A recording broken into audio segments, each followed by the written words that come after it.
오늘은 요한계시록 11장을 살펴보도록 하겠습니다. 여러분들이 나니아 연대기라는 영화를 보셨는지 모르겠지만 그 영화의 장르는 판타지입니다. 내용은 한 마녀가 나니아를 지배하는데 나니아를 완전한 겨울로 만들어 버렸습니다. 그러나 나니아에 사는 피조물들은 감히 그 마녀에게 대항을 할 생각을 하지 못합니다. 피조물들이 고대하는 것은 사자왕 아스란이 오는 것입니다.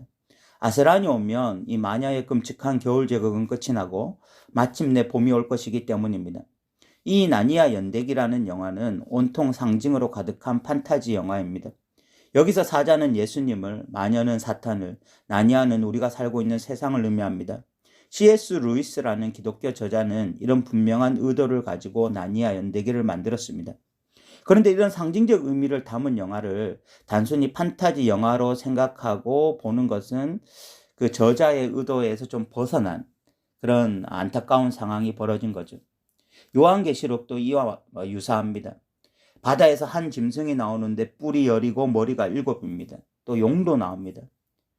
저는 과거에 성경을 잘 알지 못할 때에 이런 요한계시록의 모습들을 보면서 인류 종말의 마지막 때에 실질적으로 이런 짐승이 나타나고 이런 용이 나타날 것이라고 착각했습니다. 그리고 이마에 짐승의 표를 받는다는 것도 실질적으로 이마에 표를 받는 것이라고 생각했습니다. 요한계시록이 온통 상징으로 가득한 묵시록이라는 것을 알지 못했기 때문에 저는 상징적 의미를 이해하지 못하고 다 문자적으로 해석한 것입니다. 그런데 알고 나니 요한은 C.S. 루이스보다 먼저 이런 상징으로 가득한 책을 만든 것이었습니다. 그렇기 때문에 우리는 요한계시록을 보면서 그 상징적 의미가 무엇인지를 잘 알아야 됩니다. 1절에는 먼저 성전을 측량하라고 말씀하고 있습니다. 1절을 읽어보겠습니다. 또 내게 지팡이 같은 갈대를 주며 말하기를 일어나서 하나님의 성전과 제단과 그 안에서 경배하는 자들을 측량하되 라고 말씀하고 있습니다. 여기서 성전, 제단, 그 안에 경배하는 자들을 측량하라 라는 말씀은 하나님의 백성들을 보호하신다라는 그런 의미를 가지고 있습니다. 그런데 2절에 성전 바깥마당은 측량하지 말고 두라고 말씀하고 있습니다. 2절에 보면 성전 바깥마당은 측량하지 말고 그냥 두라. 이것은 이방인들에게 주었은즉 그들이 거룩한 성을 42달 동안 짓밟으리라 라고 말씀하고 있습니다. 여기서 성전 바깥마당이 어디인지를 해석하는데 의견이 나누어집니다. 어떤 신학자들은 이 성전 바깥마당을 예수님을 믿지 않는 자들이 거하는 영역이라고 생각합니다. 그런데 어떤 신학자들은 이 성전 바깥마당이 여전히 하나님의 백성들이 거하는 장소라고 생각합니다. 왜냐하면 2절 그 하반절에 보면 그들이 거룩한 성을 42달 동안 짓밟으리라 라는 말씀이 있기 때문입니다. 거룩한 성을 짓밟는다라는 것은 이 거룩한 성이라고 하는 것은 결국 하나님의 백성들이 머무는 장소인데 이 거룩한 성은 성전 바깥마당을 지칭하는 것이기 때문에 그렇습니다. 그러니까 성전 안이든 성전 바깥이든 다 하나님의 백성들이 거하는 장소인데 이 성전 바깥에 있는 하나님의 백성들은 42달 동안 짓밟으리라 라는 표현이 있어서 결국 이 하나님의 백성들이 고난을 당할 것이다. 이 엄청난 박해를 경험할 것이다. 그런 표현을 하고 있는 것입니다. 그런데 다니엘서 7장 25절에 동일한 말씀이 있습니다. 그 표현에 보면 그가 장차 지극히 높으신 이를 말로 대적하며 또 지극히 높으신 이의 성도를 괴롭게 할 것이며 그가 또 때와 법을 고치고자 할 것이며 성도들은 그의 손에 붙임받으어 한 때와 두 때와 반 때를 지나리라 라는 말씀이 나옵니다. 여기 한 때, 두 때, 반 때라는 것과 42달은 동일한 것입니다. 그 기간 동안 하나님의 백성들이 박해를 받고 고난을 경험할 것을 의미하는 것입니다. 그런데 왜 42달이라고 했을까요? 요한계시록에서 7은 완전한 숫자입니다. 그런데 그 반은 불완전한 숫자입니다. 이 기간은 성도들을 완전히 패배하게 만드는 기간이 아니라 이 기간은 결국 성도들이 승리로 끝날 것임을 암시하는 그런 기간을 말하고자 함이기 때문인 것입니다. 3절의 두 증인에 대해서 말씀하고 있습니다. 3절을 보면 내가 나의 두 증인에게 권세를 주리니 그들이 굵은 베옷을 입고 1260일을 예언하리라 라고 말씀하고 있습니다. 여기서 두 증인은 문자적인 두 증인을 말하는 것이 아니라 상징적인 의미고 이 교회 공동체를 의미하는 말씀입니다.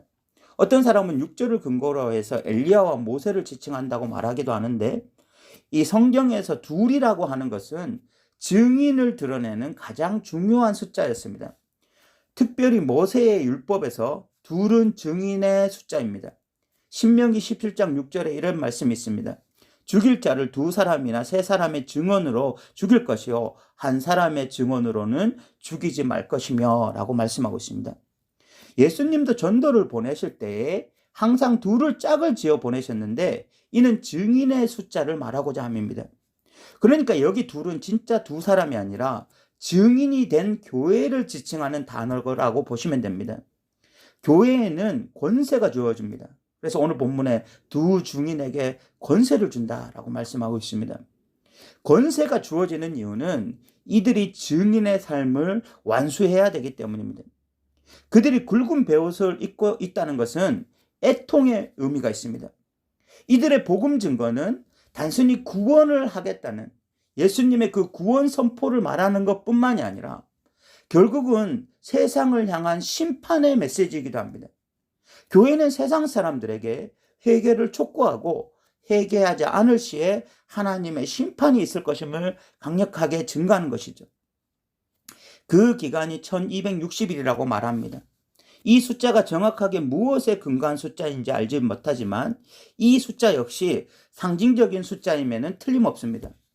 42달과 거의 유사한 일이기 때문에 교회가 고난의 시기에도 계속 증인의 삶을 살 것임을 드러낸다는 의미를 가지고 있는 것으로 보입니다. 교회의 중요한 정체성이 바로 이 증언에 있습니다. 요한이 본 환상을 7교회에 전해야 할 의무가 있었듯이 교회는 깨달은 진리를 전해야 될 의무를 가지고 있는 것이죠. 4절에는 그 교회를 향해서 두 감람나무 두 촛대라고 말씀하고 있습니다. 4절을 읽어보면 그들은 이 땅의 주 앞에 서 있는 두 감람나무와 두 촛대니 라고 말씀하고 있습니다. 촛대라고 하는 것은 요한계시록 1장 24절에서 분명 교회라고 말하고 있습니다. 7 촛대라는 것은 7 교회를 지칭하는 것으로 보이고 본문에서 두 촛대라는 것은 증인이 된 교회를 드러내고자 하는 표현으로 보입니다. 두 감람나무는 두 촛대의 기름을 공급하는 역할을 했습니다.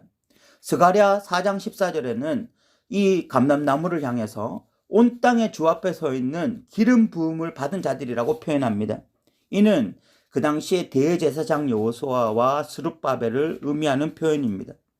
여호수아와 스룹바벨은 반대 세력의 저항에도 불구하고 결국 성전을 완공할 자들이었습니다. 마찬가지로 하나님의 백성들은 환난과 핍박의 시대에도 끝까지 증인의 삶을 완수해야 될 그 사명을 가지고 있다는 걸 드러내는 거죠. 5절에서는 누구도 그들을 해할 수 없다고 말씀합니다. 5절을 읽어보면 만일 누구든지 그들을 해하고자 하면 그들의 입에서 불이 나와서 그들의 원수를 삼켜버릴 것이요 누구든지 그들을 해하고자 하면 반드시 그와 같이 죽임을 당하리라 라고 말씀합니다. 여기서 해할 수 없다라는 것은 물리적으로 보호된다는 뜻이 아닙니다. 그 증인들은 신체적, 경제적, 정치적, 사회적 해를 당할 수가 있습니다. 그러나 그들이 하나님과 누리는 이 언약적 지위는 결코 영향을 받지 않을 것임을 의미하는 말씀입니다. 그들의 입에서 불이 나와서 그들의 원수를 삼켜버릴 것이다 라는 말씀은 문자적인 것이 아니라 상징적 표현입니다.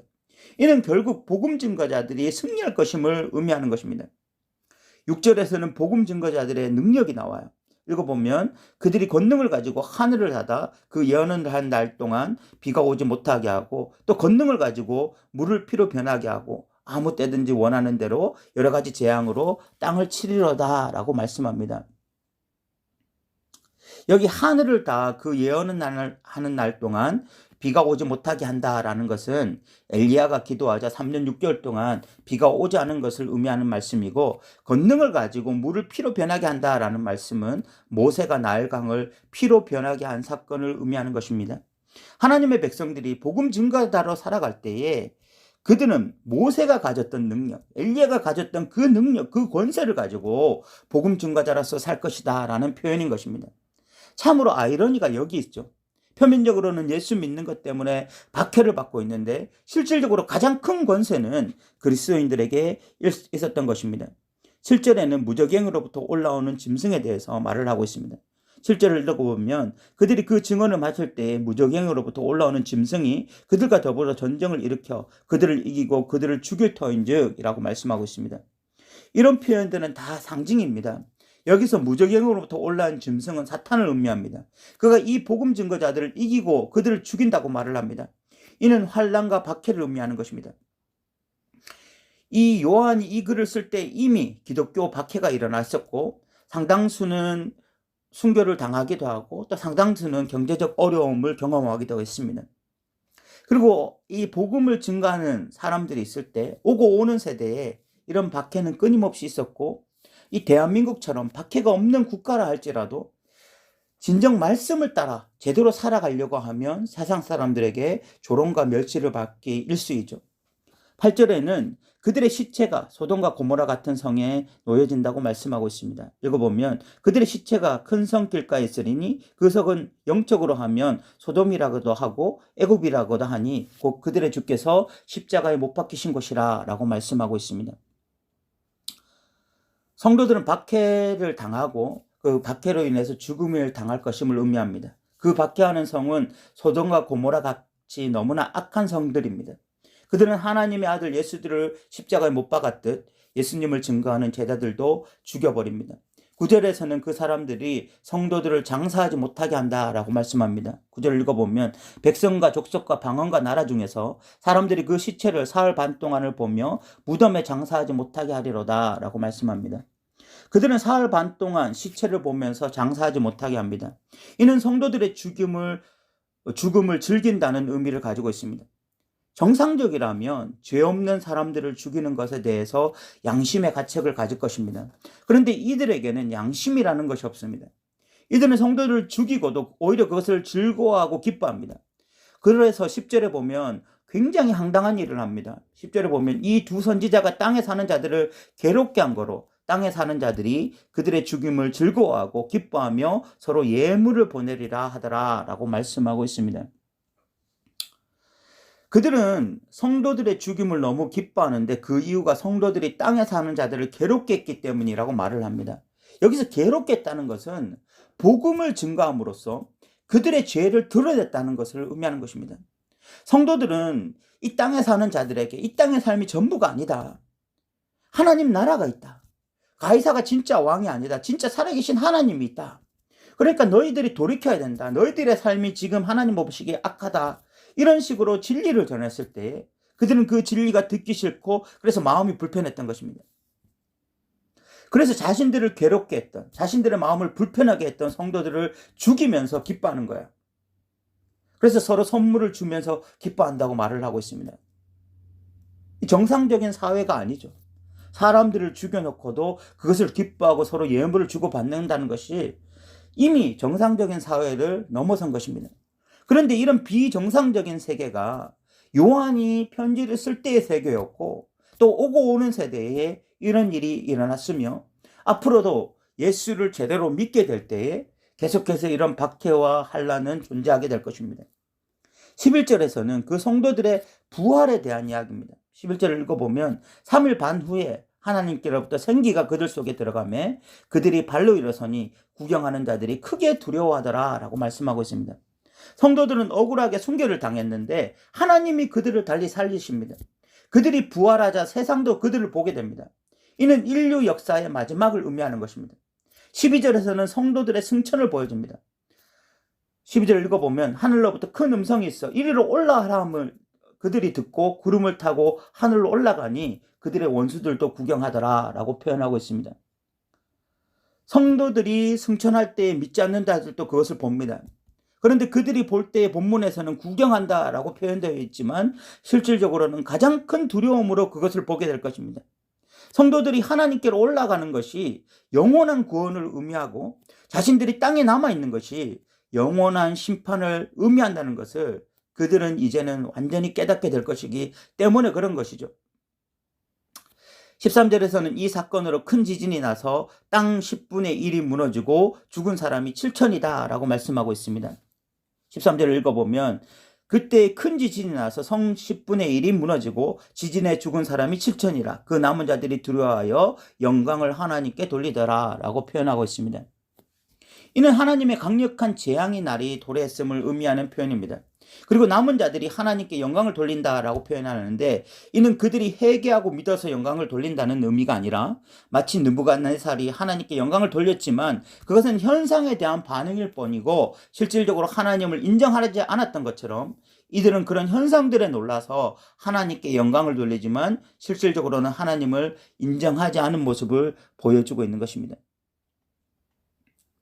지금 이 내용은 이 6번째 나팔이 끝나고 난 그 시점에 대한 지금 이야기들인 거죠. 우리는 10장부터 11장 13절까지 그리스도인의 증인됨에 대해서 이야기하고 있습니다. 나팔 재앙이 있을 동안 그리스도인들은 증인으로 살아야 합니다. 그런데 요한계시록에서 증인의 삶을 핑크빛으로 그리지 않고 있습니다. 우리 입장에서야 증인의 삶을 살 때에 복음의 능력으로 세상이 정복당하고 사람들이 복음 앞에 굴복했으면 좋겠는데 오히려 그 반대입니다. 세상은 복음 전하는 자들을 공격하고 죽이고 그렇게 하고도 기뻐합니다. 복음 전하는 자들은 이 땅에서 패배한 자들처럼 어이없는 죽임을 당하기도 합니다. 그런데 예수님의 십자가 죽음이 곧 승리이듯이 그들의 죽음이 곧 그들의 승리라는 것을 드러냅니다. 그들은 부활로 승천으로 참 하나님의 자녀였음이 온전히 드러납니다. 예수님은 서머나 교회에 죽도록 충성하라 라고 말씀하셨습니다. 오늘날 취미생활 하듯 신앙생활 하는 자들은 이런 본문을 접하면서 너무 두려울지 모르겠습니다. 그런데 증인의 삶을 살고 있는 자들은 다 알 것입니다. 증인의 삶이 결코 만만한 삶이 아니라는 것을 알 거예요. 오늘날 증인의 삶을 살고자 하면 여러 가지 불이익을 당할 수도 있습니다. 그런데 우리가 세상을 괴롭게 하는 것이 우리의 사명임을 기억하십시오. 대부분의 사람들은 우리의 말에 기울이를 막고 복음을 거부할 것입니다. 그러나 그 중에 돌이키는 자들이 있습니다. 그 한 사람을 위해서 우리는 끊임없이 복음을 증거해야 되고 그것 때문에 때때로 어려움과 고립을 당해야 되는 것입니다. 14절에는 둘째 하가 지나갔으니 셋째 하가 이른다라고 말씀합니다. 그런데 이 말씀은 9장 21절을 받는 말씀입니다. 10장 1절부터 11장 13절까지는 삽입구로 들어가 있는 내용이기 때문에 이 삽입구 이후에 다시 나팔 재앙으로 돌아와서 이 15절부터 마지막 7번째 이 재앙을 말하고 있습니다. 15절부터 18절까지가 이 마지막 7번째 재앙입니다. 읽어보겠습니다. 7째 천사가 나팔을 불매 하늘에 큰 음성들이 나서 이르되 세상 나라가 우리 주와 그의 그리스도의 나라가 되어 그가 세세토록 왕노로 다시리로다 하니 하나님 앞에서 자기 보좌에 앉아있던 24장로가 엎드려 얼굴을 땅에 대고 하나님께 경배하여 이르되 감사옵나니 옛적에도 계셨고 지금도 계신 주 하나님 곧 전능하신 이여 친히 큰 권능을 잡으시고 왕노로 타시도다. 이방들이 분노하며 주의 진노가 내려 죽은 자를 심판하시며 종 선지자들과 성도들과 또 작은 자들이 큰 자든지 주의 이름을 경외하는 자들에게 상 주시며 또 땅을 망하게 하는 자들을 멸망시키실 때로소이다 하더라 라고 말씀하고 있습니다.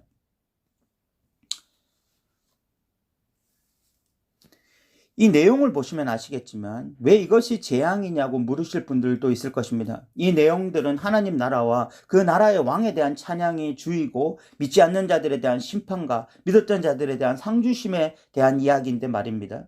이것을 재앙이라고 말하기에는 너무 어색해 보인다는 것입니다. 그런데 이것이야말로 믿지 않는 자들에게는 진짜 재앙입니다. 왜냐하면 하나님 나라가 이 땅에 임하고 하나님이 이 땅에 진짜 왕으로 등극하시는 순간 인류는 종말을 의미하는 것이고 그 종말이라는 것은 결국 최후 심판을 의미하기 때문에 그렇습니다. 이 땅의 삶이 영원하다고 믿고 살았던 자들, 살아있던 동안 하나님을 철저하게 무시하고 스스로의 힘으로 살았던 자들이 최후 심판대 앞에 서야 하기 때문입니다. 이는 믿지 않는 자들뿐만이 아니라 명목상의 그리스도인들에게도 동일한 심판의 날이 될 것입니다. 7교회를 향해서 이기는 자에게는 이라는 약속이 주어졌습니다. 그런데 이기는 것은 고사하고 신앙의 내사 상태에 빠져있던 자들, 하나님을 섬긴다고 하면서 실질적으로 물질을 주로 섬기며 살았던 자들에게는 동일한 심판의 날이 될 것입니다. 그래서 요한계시록을 믿지 않는 자들에 대한 심판의 메시지도 있지만 믿는다고 하면서 타협하고 살아가는 자들에 대한 경고의 메시지도 있는 것이죠. 19절에서는 나팔 재앙 이후에 다시 번개와 음성과 우레와 지진과 큰 우박으로 내용이 끝나고 있습니다. 19절을 보면 이에 하늘에 있는 하나님의 성전이 열리니 성전 안에 하나님의 언약궤가 보이며 또 번개와 음성들과 우레와 지진과 큰 우박이 있더라 라고 말씀하고 있습니다. 성전이 보이고 성전 안에 언약궤가 보인다는 것은 하나님의 나라의 세계와 그 하나님의 언약된 말씀들이 보인다는 것입니다. 하나님의 약속은 반드시 성취될 것입니다. 그리고 그 재앙이 끝날 때마다 번개, 음성, 우레와 같은 표현으로 이 나팔 재앙이 이제 끝이 났음을 보여주고 있습니다. 이제 말씀을 마무리하고자 하는데 10장부터 11장까지의 핵심은 증인의 삶입니다. 10장부터 11장까지 나팔 재앙, 이 6번째 재앙 이후에 삽입구로 들어와 있는 내용이 바로 이 증인의 삶에 대한 이야기입니다. 세상은 하나님의 심판으로 인해서 정신을 차리지 못합니다. 그런데 그 심판 가운데 세상은 돌이키는 것이 아니라 더 마음이 강팍해지고 완악해집니다. 그리스도인들이 이런 세상에서 증인의 삶을 살고자 할 때 반드시 따라오는 것이 고난과 박해입니다. 요한은 두루마리 책을 먹었을 때 입에서는 달았지만 배에서는 썼습니다. 이는 말씀을 받을 때와 말씀을 전할 때의 상황이 전혀 다를 것임을 의미하는 것입니다. 그리고 두 증인은 교회를 의미하는데 그들은 세상으로부터 죽임을 당하는데 오히려 세상은 양심의 가책 없이 그것을 기뻐합니다. 그러나 그들은 다시 부활하여 최우승자가 됩니다. 이를 왜 말하고 있습니까? 그 당시 교회가 환난과 박해 시기에도 여전히 증인이 되어야 한다는 것을 말하고자 합니다. 오늘날 박해가 없는 시대에도 증인의 삶을 살기가 어려운데 환난과 박해가 가득한 세상에서 증인의 삶을 산다는 것은 결코 쉬운 일이 아니었을 것입니다. 그런데 신앙은 머리로 하는 것이 아니라 은혜로 하는 것입니다. 우리가 알지 못하는 하나님의 능력과 힘이 성도들을 붙드시기에 성도들은 박해의 시기에도 증인의 삶을 살 수 있고 오늘날과 같이 유혹으로 우리를 넘어뜨리고자 하는 시대에도 증인의 삶을 살 수가 있습니다. 1세기 그리스도인들이 정말 이 증인의 삶을 살아내었던 것처럼 오늘 21세기 유혹이 가득한 이 시대에도 우리가 증인의 삶을 살아가는 저와 여러분 되시기 바랍니다. 들어주셔서 감사합니다.